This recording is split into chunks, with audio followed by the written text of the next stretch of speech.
Hi, I'm Jonathan Spalter, the CEO of USTelecom, and I'm really glad to welcome all of you across the country for joining us today. These are times we know that demand vigilance and absolute resolve, especially in our cyber realm. Our adversaries simply are not waiting. They're working relentlessly to get inside our networks, target our infrastructure, and probe the very systems that keep America connected, safe, and economically competitive. And that's why US telecom members, America's broadband companies, are absolutely committed to work shoulder and shoulder with the White House and all parts of the United States government at all levels to implement President Trump's just released and exciting cyber strategy for America. It is an important, timely, and muscular document. And that's why we are really honored to have with us today our quarterback in this endeavor, Sean Cairncross, who serves as the White House National Cyber Director.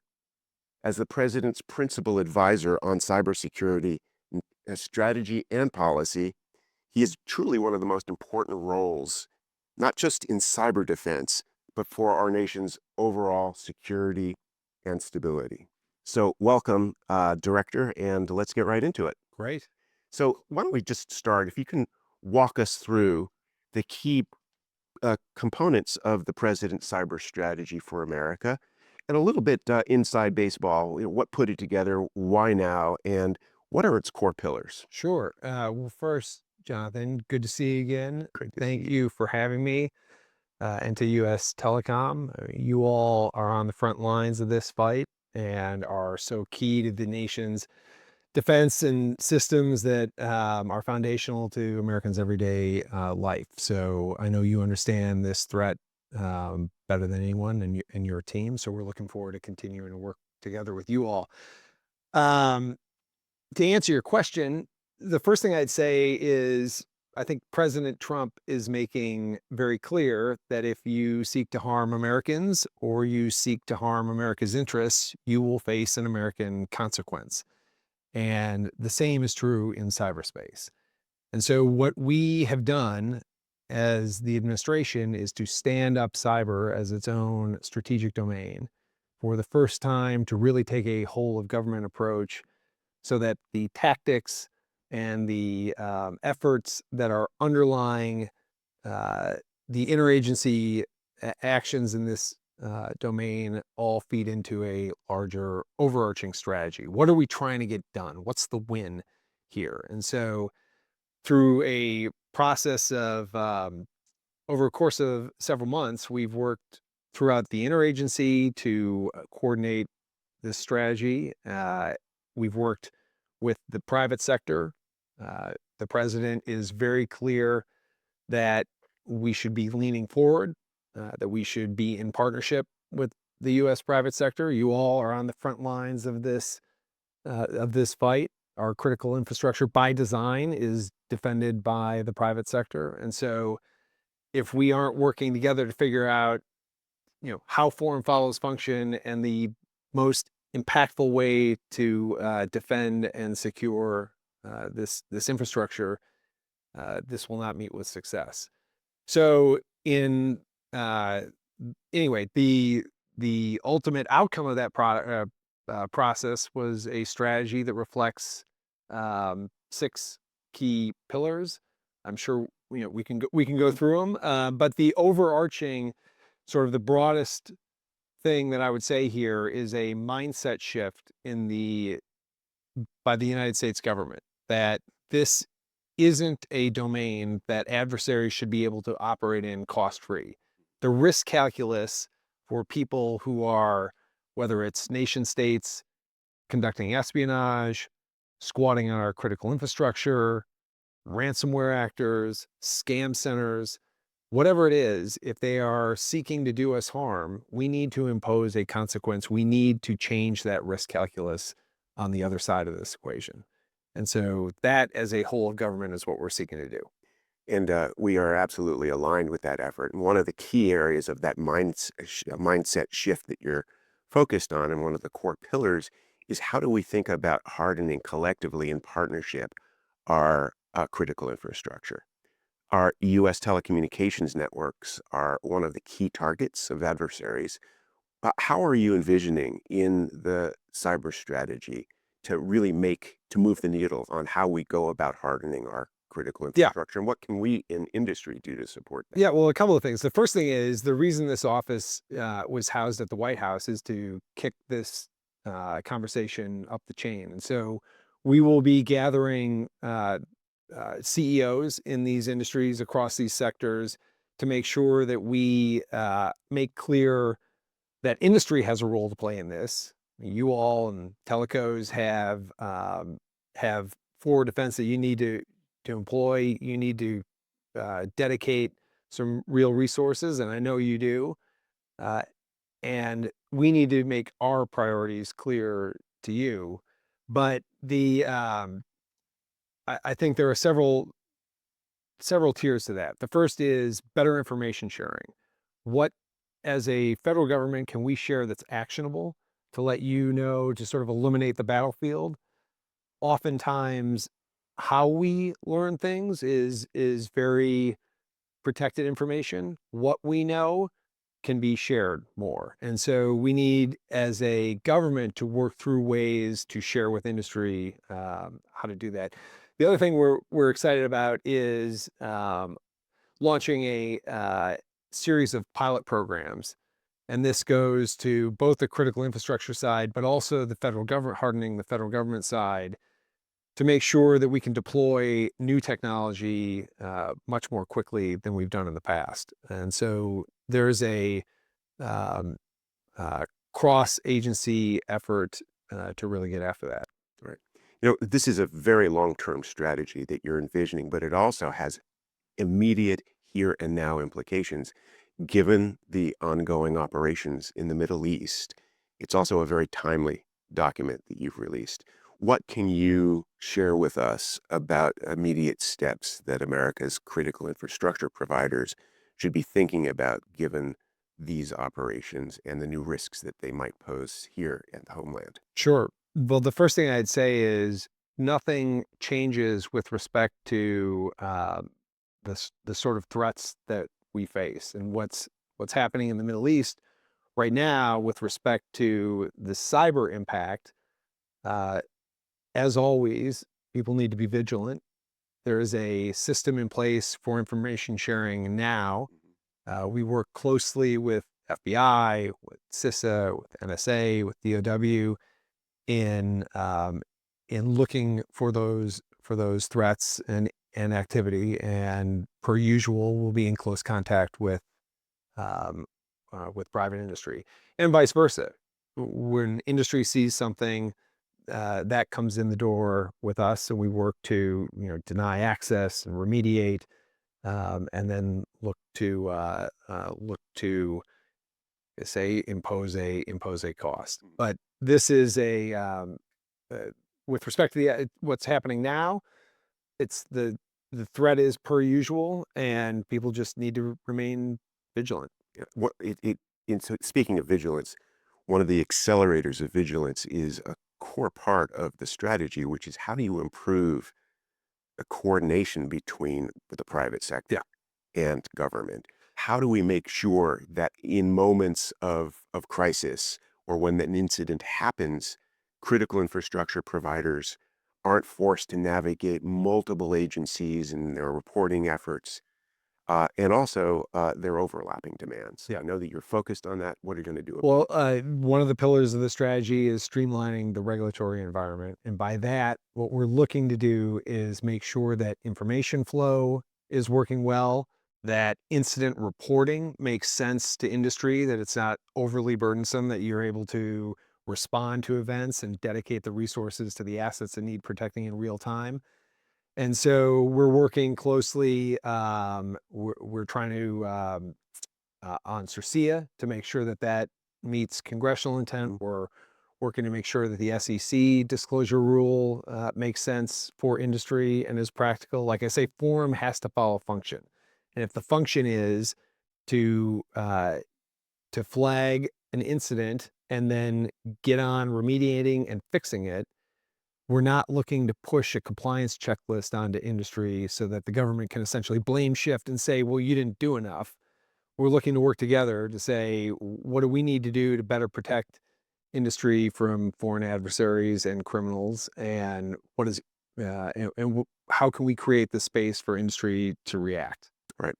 And speaking of reaction, Yeah. one thing that you said at the top of our discussion and is embedded in the strategy is the concept that adversaries are now clearly on notice that if they are to attack our networks, our infrastructure, it will not be without consequence. The president said in your strategy, the strategy said that American citizens, companies, and our allies should not have to fend off sophisticated military intelligence and criminal adversaries in cyberspace alone. How are you looking to shift away from old mindsets to new mindsets about moving from defense to offense? Yeah. Well, the first thing is that's right.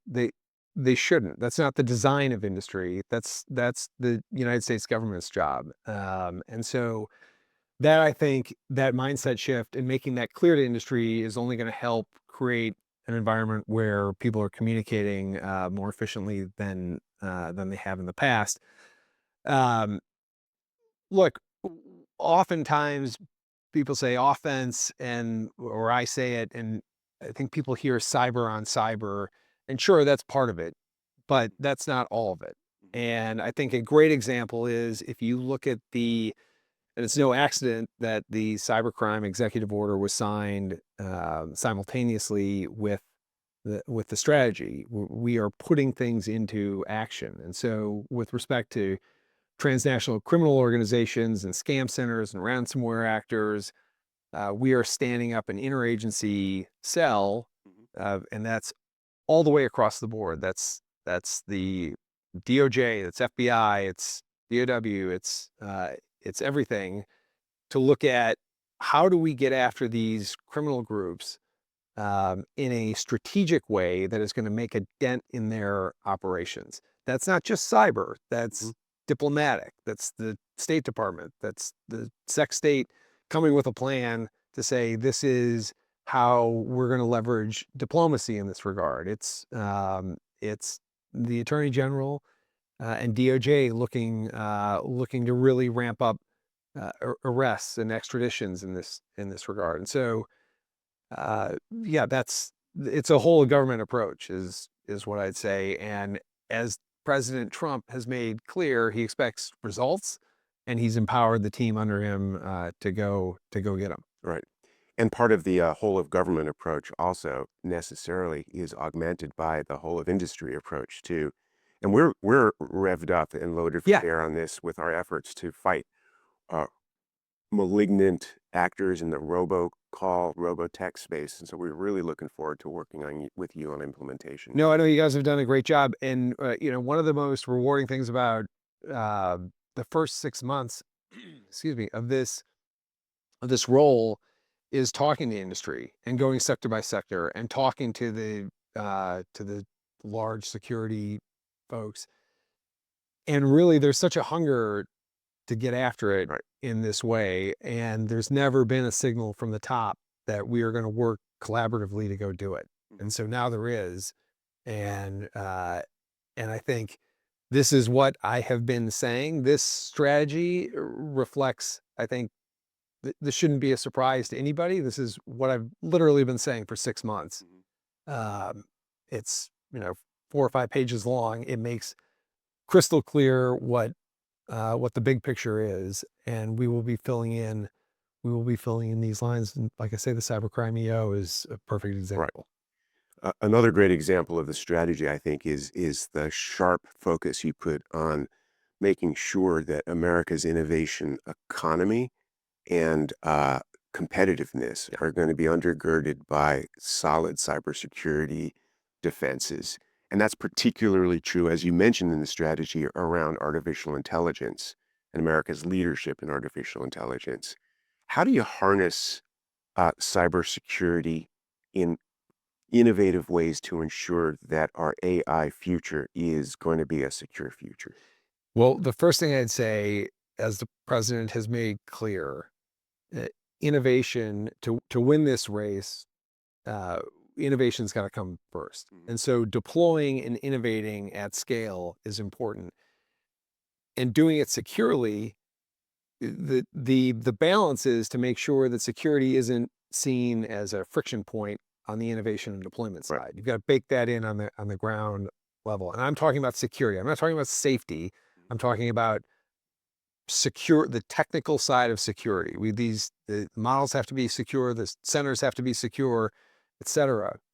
And we are working closely with the interagency and our partners in the White House to make sure that mindset is there, to develop that framework, to deploy securely as part of the clean US tech stack, Mhm. from top to bottom. Cybersecurity has to be part of that.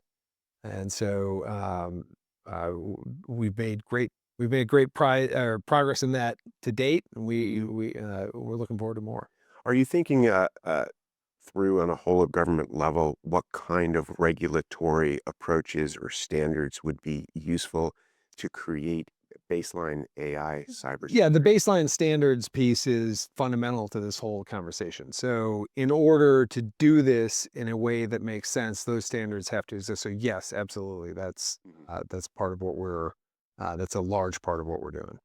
One of the other things that you also focus on, one of the key pillars is human capacity.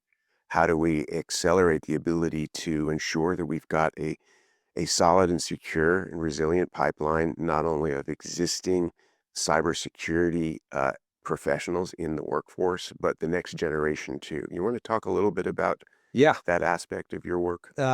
we're excited about the workforce piece, and there are something in the tune of 500,000 plus open Mhm. cyber jobs. This is something that can benefit the whole of the economy. It can benefit uh, the jobs piece of this, and we're looking to put together a and working through the interagency process right now on a cyber academy, Mhm. a foundry, and an accelerator. So this academy will knit together under uh, one unified strategy all the existing cyber programs within government right now, um, to harness that, to pair it with a foundry, which will be able to scale with private capital, new innovation, and deploy it more quickly, and then an accelerator. So when there's pre-seeded financing on projects, to really ramp that up and be able to scale as well and overcome some of the procurement hurdles that are often faced in this space. But we're very excited about it, and there's more to come on that soon. Well, that's great, and we're looking forward to seeing that development and going shoulder to shoulder with you and advancing it. Yeah. We're committed to that. The other closing question that I'd like to throw to you, and it's a timely one. So, if you were to impress upon America's critical infrastructure sectors, the one action that you would have them take immediately to both align with and help support the implementation of the president's cyber strategy for America, what would that action be? I'd say, big picture, it is communication with with your partners in the USG. Sector by sector, I think these sectors are different in their maturity in cyber defenses. And one of the things that we are working to do is to align those sectors and prioritize those sectors in a way that makes sense. So the defense industrial base, the defense adjacent base, looking to secure those sectors in a way that hasn't been done before. One of the ways that we will go about doing that is launching state specific pilot programs in things like water. We'll do a program in water in Texas. We'll do a program in beef in South Dakota. We'll do rural hospitals, Mhm. and making sure that we are finding solutions at a cost and an ability to scale that meet the moment and the threat. And outreach and communication with your partners in the federal government will be important. So, um, in closing, are there any parting thoughts you would like to share about next steps implementation and how you want to see a mobilization to support the successful uh, next steps in your journey to secure America's cyber? Well, the first thing, like I say, the president wants results, and we intend to deliver them. And so, what I would ask is that on the private sector side, this issue be raised to the top of the chain in industry companies to the CEO level, so that we can start working on dedicating the sort of resources towards the priorities that need protecting. And this is a conversation that's going to be ongoing between us and industry, but the United States government is coming to that table and saying we are ready to do our part. We're ready to protect this domain from foreign adversaries and criminals. We're ready to action that. We're ready to work on ways to make information sharing as impactful as possible to reduce the regulatory burden on you. And then we expect you to do, on the private sector side, your part in really securing our systems. Right. So we look forward to working with you. We look forward to working with the private sector up and down these sectors, and I think there's a great deal of room to have a lot of success and achieve some big wins for America. I agree. And I know that the broadband sector, USTelecom members, are eager to shoulder those obligations of working in close partnership with you, the White House, and all parts of our government towards those shared goals. I want to thank you, Sean Cairncross, the White House National Cyber Director. Congratulations on the release of the cyber strategy, and we will look forward to working towards its implementation. And I'd also like to thank all of our colleagues and partners around the country within the telecommunications sector and beyond in joining forces to advance these critical goals with the director and with the United States government. Thank you for joining us.